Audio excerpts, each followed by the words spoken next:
भी पाकिस्तान हूँ, तू भी पाकिस्तान है। मैं भी पाकिस्तान हूँ, तू भी पाकिस्तान है। तू तो मेरी जान है, तू तो मेरी आन है, तू मेरा ईमान है। बिस्मिल्लाहिर्रहमानिर्रहीम।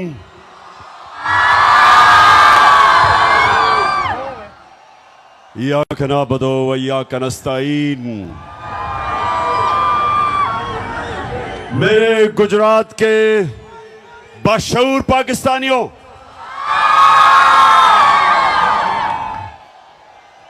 मैं अभी बैठा सबको देख रहा था और मैंने ये देखा कि हर बात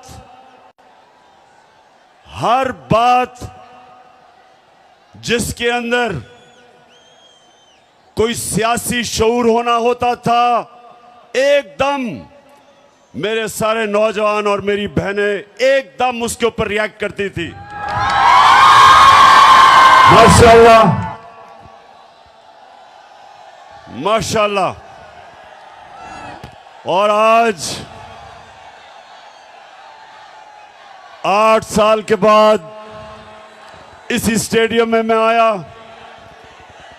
और 8 साल पहले मैं समझता था कि बहुत बड़ा जलसा है, लेकिन आज माशाल्लाह आपने सारे रिकॉर्ड तोड़ दिए। शुक्रिया।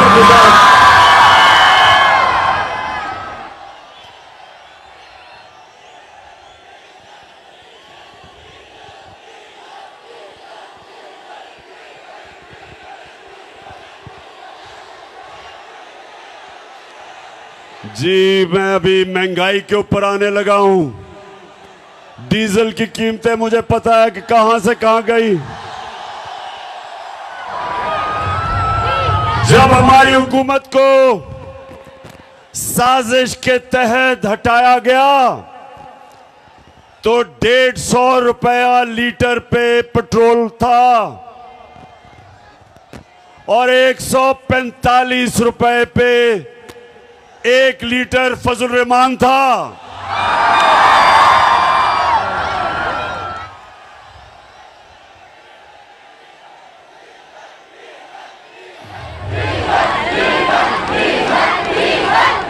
और ठीक कहते हैं नौजवानों, जब डीजल महंगा होता है सब कुछ महंगा हो जाता है। ट्रांसपोर्ट महंगी हो जाती है, जनरेटर महंगा, बिल ज्यादा आता है किसानों का, हर चीज महंगी होती है जब फजल रहमान महंगा होता है। अच्छा गुजरात, अब जरा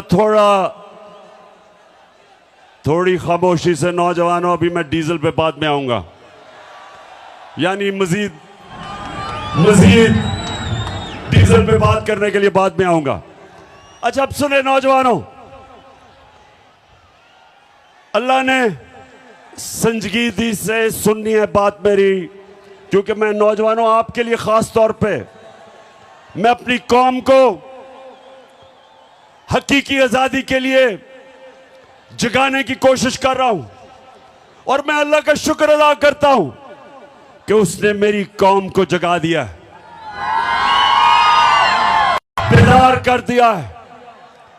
कौमों को इश्यूज का समझ आ गई है, कौमों में शऊर आ गया है और पहले शऊर आता है और उसके बाद इनकलाब आता है और इनकलाब हकीकी आजादी का, जो इंशाअल्लाह हमारी कौम को उधर लेके जाएगा जो हमारे अजीम नजरियाती लीडर इल्लामा इकबाल की सोच थी।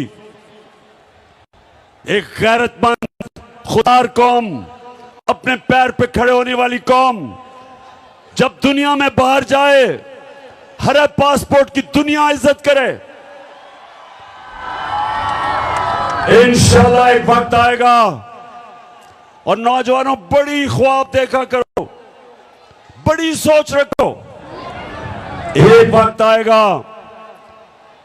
और अल्लाह मैं तेरे से दुआ मांगता हूं कि वो वक्त आए कि जब मेरा पाकिस्तानी दुनिया में जाएगा तो दुनिया कहेगी कि वो देखो पाकिस्तानी आ रहा है। ये ऐसे होगा। और नौजवानों सुनो मेरी बात, इंसान वो बड़े काम करता है जो बड़ी ख्वाब देखता है। वो इंसान ऊपर जाता है जिसकी बड़ी ख्वाब होती है। अगर मैं अच्छा, अल्लाह ने क्रिकेट में कामयाबी दी थी तो इसलिए कि मैं बाकी खिलाड़ियों से बड़ी ख्वाब देखता था।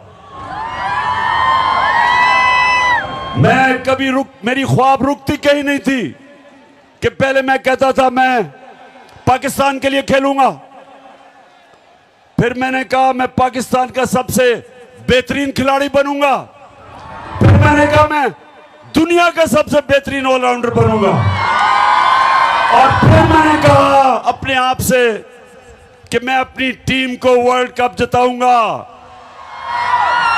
ये होती है ख्वाब। तो मेरे नौजवानों, आप में से बड़े काम वो करेगा जो बड़ी ख्वाब देखेगा।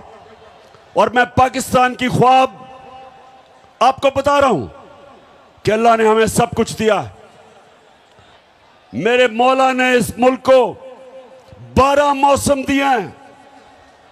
12 मौसम है पाकिस्तान में, हम कुछ भी उगा सकते हैं।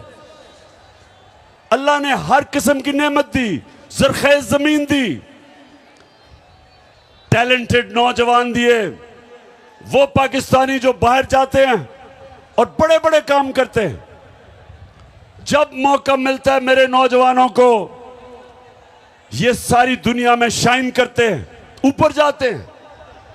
तो जो नौजवानों, मैं आपको आज बात बताना चाहता हूं जिसकी वजह से मैं अपनी सारी कौम के पास जा रहा हूं, अपने नौजवानों को जगा रहा हूं कि जब तक एक कौम हकीकी तौर पे आजाद नहीं होती, उसकी परवाज ऊपर नहीं जाती। गुलाम ऊपर नहीं जा सकते। गुलाम सिर्फ अच्छे गुलाम बन सकते हैं। सिर्फ आजाद इंसान इलामा इकबाल के शाहीन बन सकते हैं। सिर्फ वो ऊपर परवाज कर सकते हैं। कायदे आजम एक गुलाम हिंदुस्तान में एक आजाद लीडर था। मुखालिफ भी कायदे आजम को इज्जत से देखते थे, खुददार थे, गैरतमंद इंसान था। लोग इज्जत आपकी तब करेंगे, नौजवानों ये सुन लो मेरी बात, जितना मर्जी पैसा कमा लो आपको इज्जत नहीं मिलेगी। इज्जत तब मिलेगी जब आप पहले अपनी इज्जत खुद करेंगे। अगर दुनिया से इज्जत करवानी है, पहले अपनी इज्जत को खुद करो। और जो कौमें अपने लोगों की इज्जत नहीं करती, अपने लोगों को भेड़ बकरियों की तरह रखती हैं, लोगों पे जुल्म करती हैं, लोगों को इंसान नहीं समझती, उस कौम की कोई इज्जत नहीं करता। इसलिए मेरे पाकिस्तान के नौजवानों, हमने सबसे पहले अपनी कौम को हकीकी तौर पे आजाद करना है। हमने अपने लोगों को हकूक देने हैं, इंसाफ देने हैं, और इंसाफ दे के लोगों को आजाद करना है, क्योंकि इंसाफ इंसानों को आजाद करता है। तो मैं सबसे पहले जो मैं नौजवानों जरा गौर से सुने कि क्यों हमारे हरे पासपोर्ट की इज्जत नहीं होती, क्योंकि हम अपनी इज्जत नहीं करते। और अगर आपने देखना है कि हमारी इज्जत क्यों नहीं होती, तो चेरी ब्लॉसम शहबाज शरीफ को जरा यहां मुलाहिजा फरमाएं। जरा देखें कि जब मुल्क का सरबराह ऐसी बातें करता है तो उस कौम की कौन इज्जत करेगा? मैं सऊदी अरब से होके आया हूँ, मैं यूएई के होके, अभी मैं तुर्की होके आया हूँ, और मैंने उन भाइयों को कहा कि आप हमारे बड़े अजीम भाई हैं, हमेशा आपने हमारी मदद की। और मैंने यही कहा, जब मैं आया हूँ तो आप समझेंगे शायद ये मांगने आया है। मैं मांगने नहीं आया, लेकिन मजबूरी है। जिस तरह माजी में 75 साल में आपने हमारा हाथ बटाया है, कुछ अर्सा आप हाथ बटा। मैंने कहा मैं वादा करता हूँ कि इंशाअल्लाह हम पूरी कौम हम मिलकर दिन रात मेहनत करेंगे, पसीना कराएंगे। गुजरात और मेरी अब बहनें इतनी तादाद में आई हैं, आपको भी मैं खुश आमदेद कहता हूं। अब मुझे सवाल का जवाब दे। अगर कोई आपको ऐसे कहे, अभी जरा आप जाएंगे बाहर, मांगने वाला आएगा, कहेगा जी मैं मजबूर हूं, यही कहेगा ना, मैं मजबूर हूं, या कहेगा जी मुझे पैसे थोड़े दे दो, मैं वापस कर दूंगा बाद में, और आपको पता है वो नहीं वापस करेगा। तो ये जब आपके मुल्क का सरबरा कहता है जी मैं तुर्की गया, मैं यूएई गया, मैं सऊदी अरेबिया, मैं पैसे मांगने गया, तो नौजवानों इसलिए मेरी बड़ी गौर से आपने बात सुननी है। हम एक अजीम कौम है और हमने उस उज़्मत पे पहुंचना है, लेकिन उससे पहले हमने अपने आप को आजाद करना है। कुरान में अल्लाह कहता है मैंने इंसान को अपनी सबसे अजीम मखलूक बनाया है। फरिश्तों को कहा कि इंसान के सामने झुको, और जब शैतान जो अल्लाह की सबसे ज्यादा इबादत करता था, जब शैतान ने कहा कि नहीं मैं तो आग का बना हुआ हूं, ये तो मिट्टी का बना हुआ, मैं नहीं झुकता, तो अल्लाह ने शैतान को कहा कि तुम्हें भी नहीं पता, फरिश्तों को भी नहीं पता कि मैंने इंसान में कितनी सलाहियत पैदा की है। तो नौजवानों, आप में से भी ज्यादा लोगों को नहीं पता कि आप में अल्लाह ने कितनी सलाहियत दी है। आप सब में, आप अल्लाह की सबसे अजीम मखलूक हो। आपको कोई जरूरत नहीं कि आपके मुल्क का सरबराह जाके भीख मांगे। एक खुददार कौम कभी किसी के सामने हाथ नहीं फैलाती। एक खुददार आदमी भूखा मर जाता है, लेकिन इंसान के सामने हाथ नहीं फैलाता।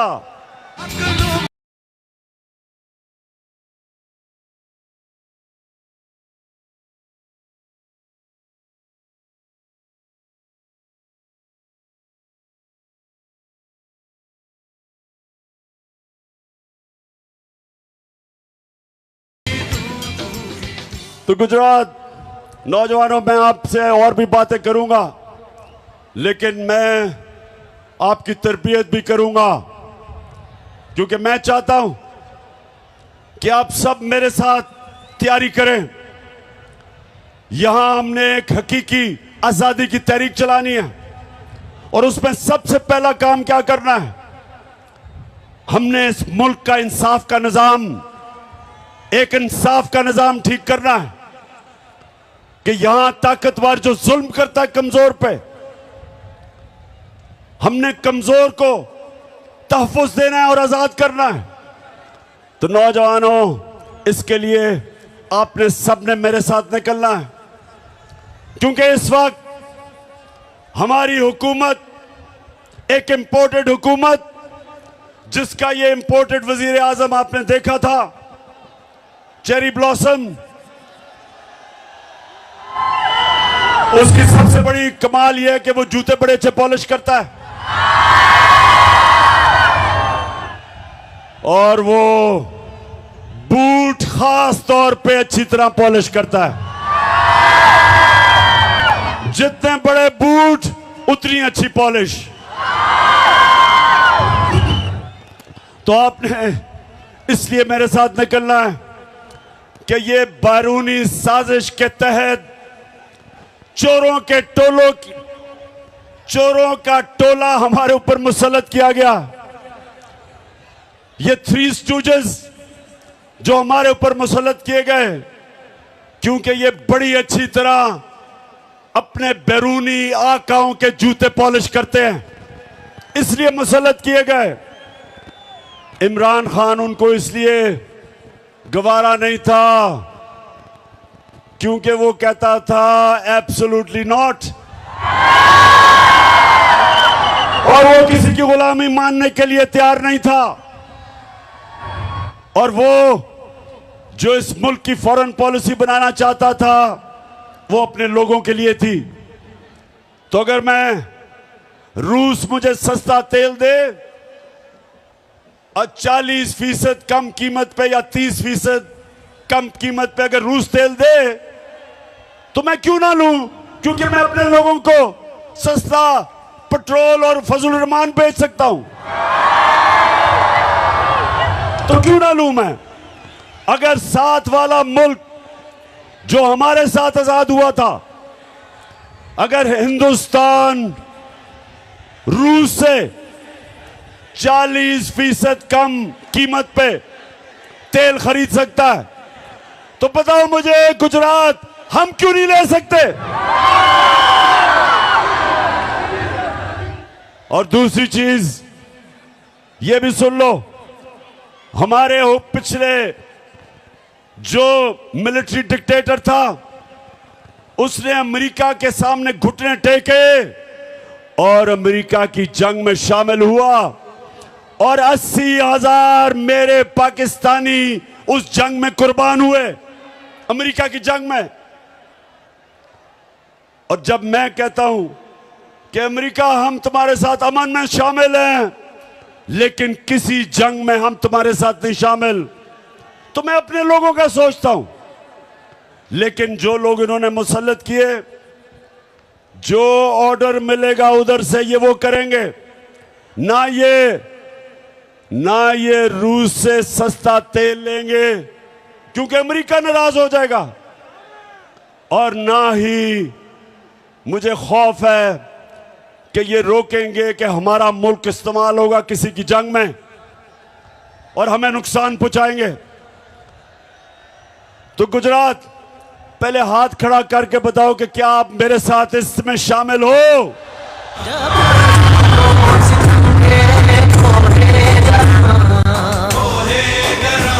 रूई की तरह उड़ जाएंगे हम महकूम के पांव तले, ये धरती धड़ धड़ धड़केगी और अहले हुक्म के सहरुख पे जब बिजली कड़कड़ कड़केगी हम देखेंगे।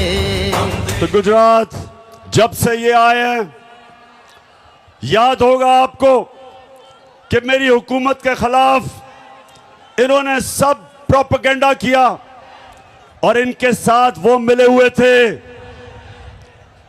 गुजरात, इनके साथ वो लिफाफा वाले साहब मिले हुए थे,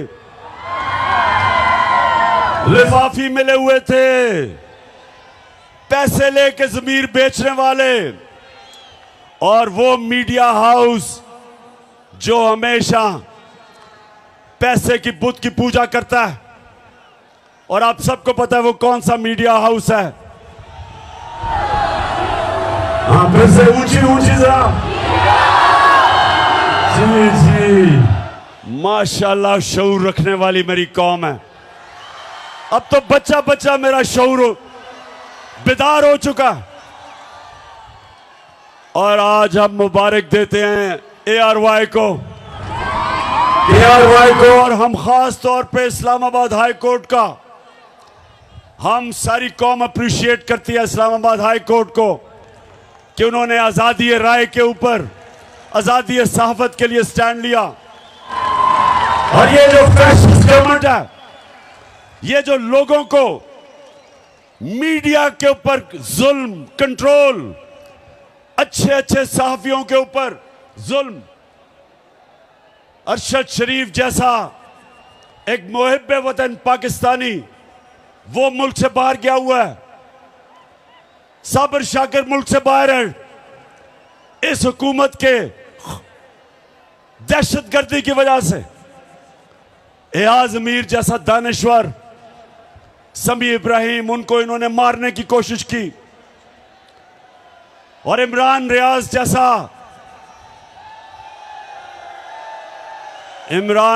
जैसा बाज़मीर सहाफी, उसको जेल में डाला, ARY को बंद किया, बोलने जब दिखाना शुरू किया उसको बंद किया। तो मैं इस्लामाबाद हाई कोर्ट आपको ये कौम सलाम करती है। वैसे मैं नौजवानों में यहाँ ये एक और भी आपसे बात करा चलूं, क्योंकि मेरा केस लगा हुआ है। मैं पहले ये सबसे सारी कौम के लिए, अभी मैंने आपको एक दो और वीडियोस बड़ी मजेदार दिखानी है, जरा थोड़ा सब्र करें जरा। तो ये 26 साल पहले मैंने जब सियासत शुरू की, नाम था उसका इंसाफ की तहरीक, और हमने 26 साल पहले कहा कि पाकिस्तान की अदलिया आजाद होनी चाहिए, आजाद होगी तो लोगों के हकूक की हिफाजत करेगी। 26 साल पहले मैंने ये कहा। उसके बाद जब आजाद अदलिया की तहरीक चली तो मैं वाहिद पॉलिटिकल लीडर था जिसको जनरल मुशर्रफ ने जेल में डाला आजाद अदलिया की तहरीक में, और हमारी जमात वो थी। 2008 का इलेक्शन हमने बॉयकॉट किया आजाद अदलिया के लिए, और मैंने हमेशा अपनी अदलिया को मजबूत करने की कोशिश की, और मैं हमेशा उनकी इज्जत की है। और ये जो नून लीग आज कह रही है अदलिया को कि इमरान खान के खिलाफ एक्शन लो, नून लीग शर्म से डूब जाओ।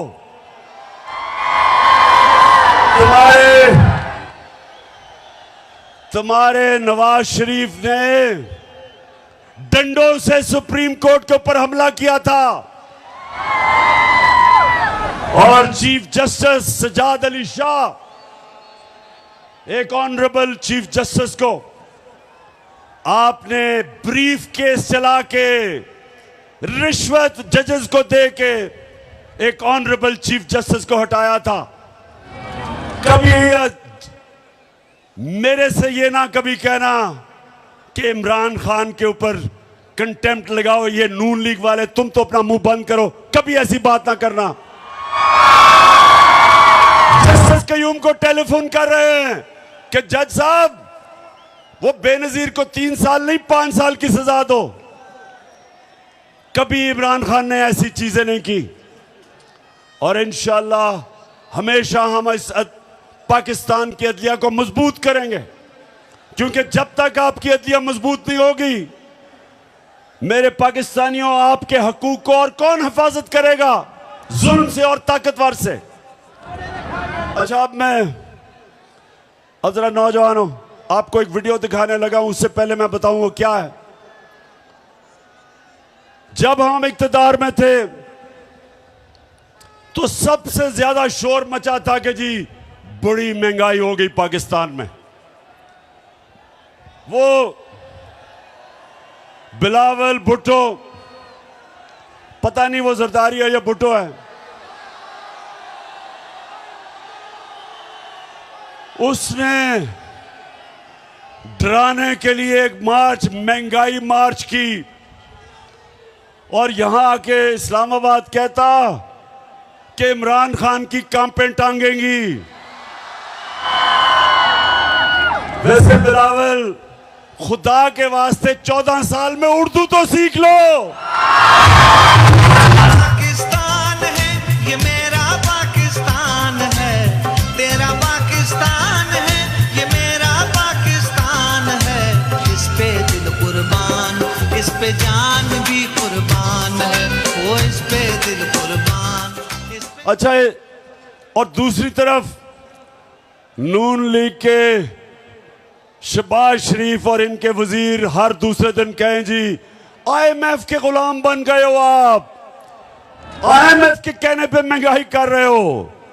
IMF IMF को तुमने पाकिस्तान को बेच दिया है। ये हर रोज हमें सुनना पड़ता था इनसे।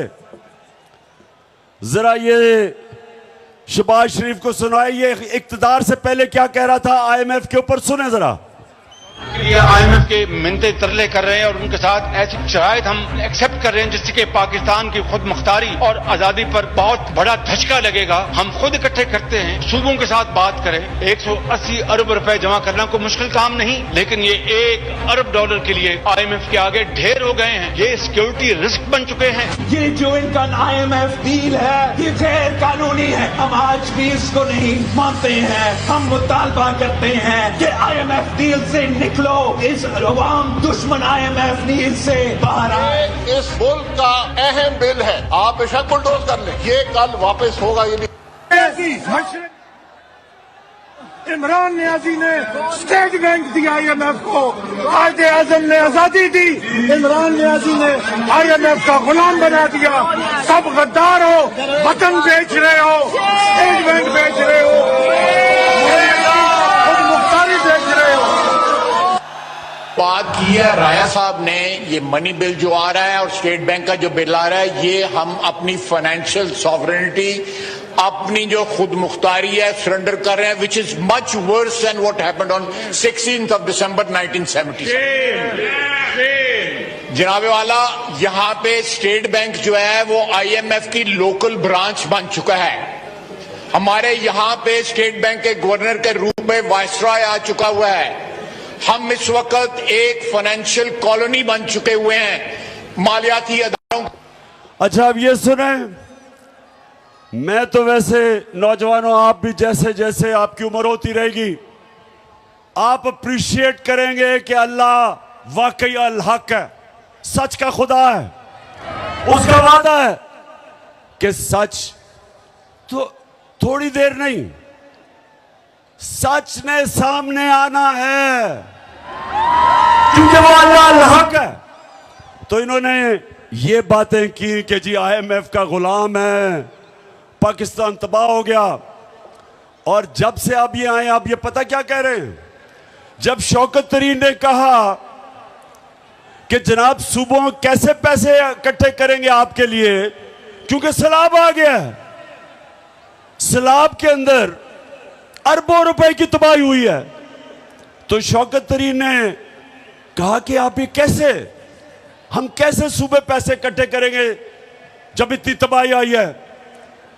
तो यही नून लीग ने कहा कि इनके ऊपर तौहीन IMF लगाना चाहिए। इनको गद्दार बना दिया कि इनकी जुर्रत कि ये IMF की बातें नहीं मान रहे। ये सुन कि ये होते हैं मुनाफिक। जब इक्तदार से पहले थे तो तब IMF बहुत बुरा था, और हम वो जमात थे जो कीमतें नीचे रख के बैठे हुए थे, जबकि हम भी IMF के प्रोग्राम में थे। फिर से मैं आपको याद करा दूं, हमारे दौर में जब हमारी गवर्नमेंट थी तो पेट्रोल था 150 रुपए लीटर और डीजल था 145 रुपए लीटर। और आज ये कहते हैं कि IMF का हुक्म आया है। IMF का हुक्म पे आज डीजल पेट्रोल चला गया 236 रुपए लीटर, 80 रुपए लीटर बढ़ा है 4 महीनों में। और जो डीजल है वो 100 रुपया बढ़ा। तो मैं सवाल पूछता हूं कि जब हम इनसे पूछते हैं कि जी क्यों इतना आपने तेल क्यों इतना बढ़ाया, तो कहते IMF का हुक्म है। हम भी IMF के प्रोग्राम में थे, हमने महंगाई ऐसे नहीं आने दी। हमारे दौर में, नौजवानों ये जरा सुनो, सेंसिटिव प्राइस इंडेक्स होता है जो आम लोगों के इस्तेमाल करने की चीजें।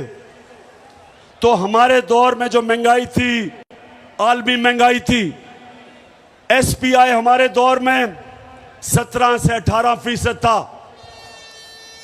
आज कितना है बताओ?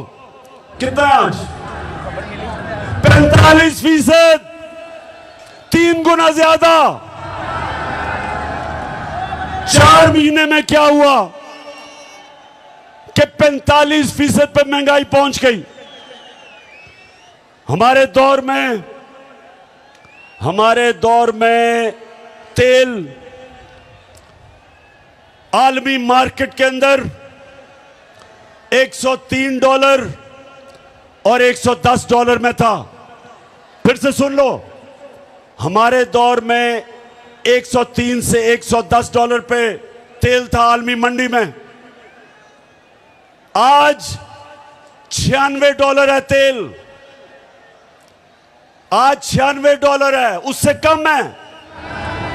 तो आज पेट्रोल और डीजल इतना महंगा कैसे हो गया?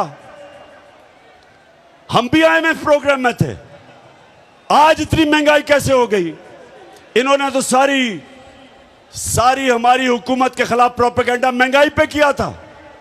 आज लोगों से पूछे बिजली के बिल, हमारे दौर में 18 रुपए यूनिट बिजली थी, उसको भी हमने 5 रुपए पे सब्सिडाइज किया था।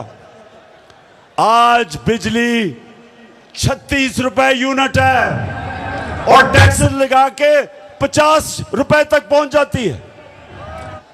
बिजली के बिल आए आपके घरों में? बताएं, आए बिजली के बिल? बिजली के बिल आए तो मुझे बताएं कि साथ आपने डिस्प्रिन रखी हुई थी सरदर्द बचाने के लिए। ये है आज जो बाहर से हमारे ऊपर इंपोर्टेड हुकूमत जो लेके आए थे। ये इसलिए नहीं आए थे महंगाई कम करने के लिए, ये आए थे अपने करप्शन के केसेस खत्म करने के लिए। खुदा के काबे से सब बुत उठवाए जाएंगे, हम रहले सफा मरदूदे हरम मसनद पे बिठाए जाएंगे, सब ताज उछाले जाएंगे, सब तख्त गिराए जाएंगे, हम देखेंगे। तो ये गुजरात, ये महंगाई कम करने नहीं आए थे, ये अपने करप्शन के केसेस वो खत्म करवाने आए थे। पहले जनरल मुशर्रफ ने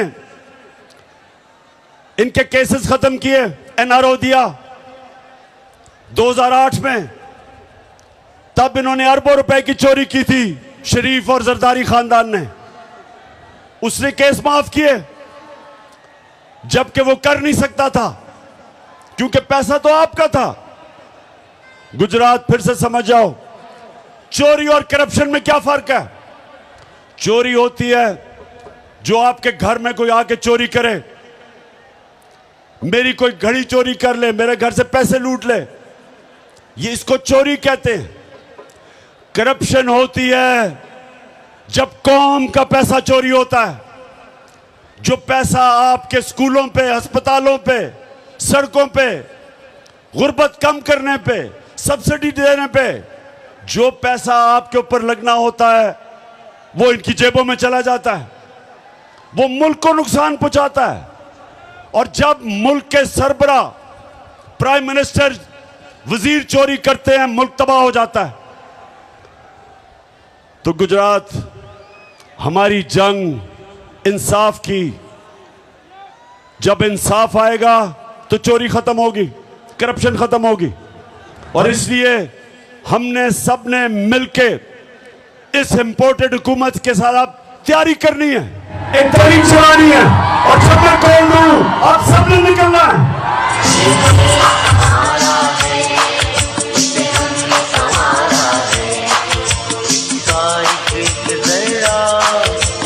जान से प्यारा है इसका एक जरा, जान से प्यारा है ये देश, ये देश, ये देश हमारा है, ये देश हमारा है, ये देश हमारा।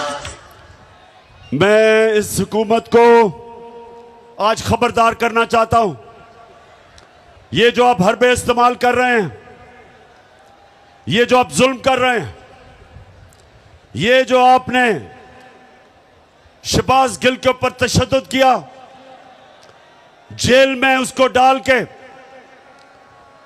उसको नंगा करके जो उसके ऊपर आपने तशद्दुद किया,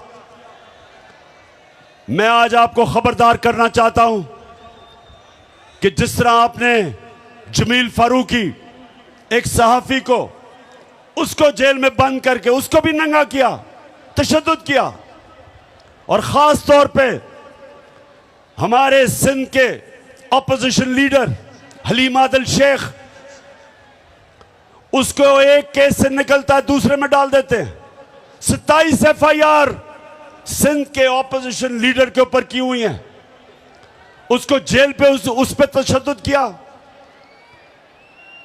तो मैं इसके अलावा जो आपने सहाफियों से किया, मैं आज आपको वाज़े तरीके से खबरदार करना चाहता हूं कि हमारा जो इंसाफ का, जो हमारी इंसाफ की जो तहरीक है, अगर इसी तरह आप करते रहे, वो इस्लामाबाद की तरफ आएगी और आप सबको छुपने की जगह नहीं मिलेगी।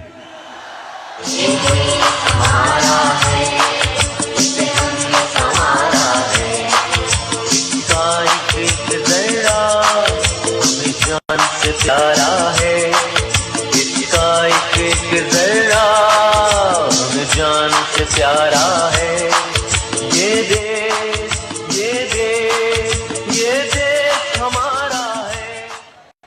तो मेरे नौजवानों, सब तैयार हो जाओ कि हमने जुल्म का मुकाबला करना है। ये जितना हमारे ऊपर, मेरे कारकुनों पे जितनी FIRs काटेंगे, मेरे ऊपर मुझे दहशतगर्द बना दिया, दहशतगर्द की FIR काट दी कि मैंने सिर्फ ये कहा कि जो शहबाज गिल के ऊपर तशद्दुद हुआ, जिन लोगों ने किया, उनके खिलाफ कानूनी कार्रवाई करेंगे। इसके ऊपर मेरे ऊपर दहशतगर्दी का इन्होंने दफा लगा दी। जो मर्जी आप करें, ये मैच का वो वक्त आ गया है। 20 साल क्रिकेट की ग्राउंडों में मुकाबला करने के बाद ये मेरा तजर्बा है कि आज जो हमारा मुकाबला है इन चोरों से, वो मैच का वो वक्त आ गया है कि PDM आप सब जो मर्जी कर लो, अब आप जीत नहीं सकते। फिर से तू डट जा, फिर से वो बल्ला घुमा।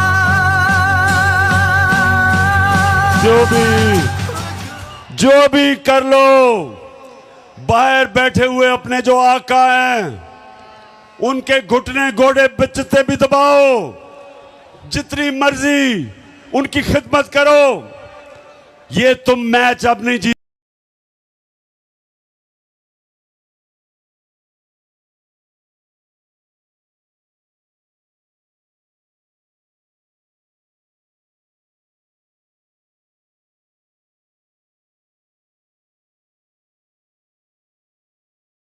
जितने भी हमारे ज़लज़ला सैलाब से मुतासरीन लोग हैं, सारे पाकिस्तान में, गिलगित बल्तिस्तान, आज़ाद कश्मीर, पख्तूनख्वा, DG खान ख़ास तौर पे, और राजनपुर डिस्ट्रिक्ट पंजाब की और सिंध की ज़्यादातर डिस्ट्रिक्ट मुतासर हैं, और बलोचिस्तान।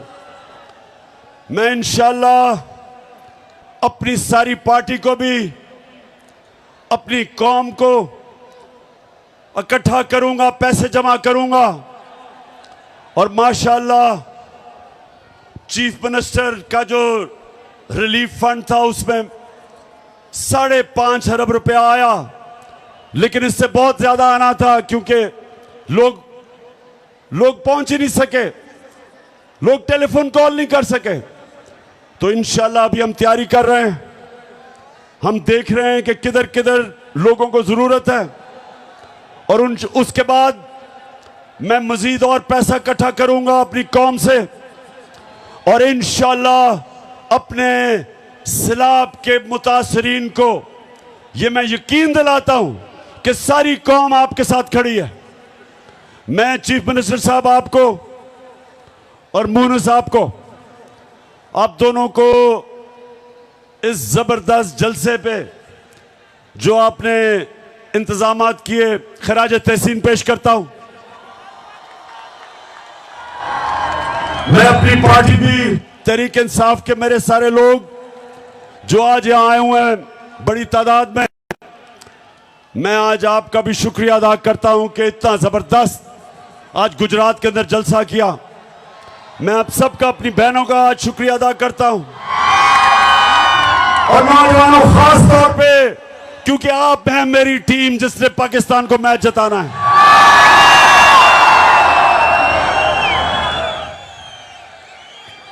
मैं अपने सारे स्टेज के ऊपर एमपीज, एमएनएज, सबको, सारे आपकी सारी फैमिली को, चौधरी साहब, अपनी टीम को, आज मैं सारों को इस शानदार शाम के और जबरदस्त जलसे का आप सबको खराज तहसीन पेश करता हूं।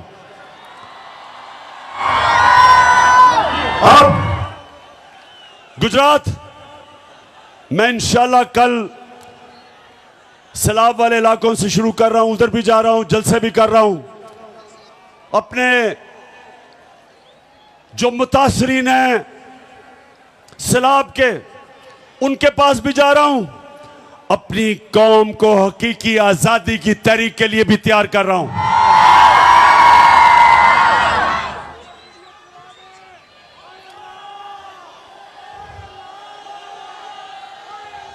अच्छा, तैयार हो आप? नहीं, तैयार हो तहरीक के लिए? माशाल्लाह माशाल्लाह। गुजरात, मैं आज आप सबका दिल से शुक्रिया करता हूं। पाकिस्तान जिंदाबाद।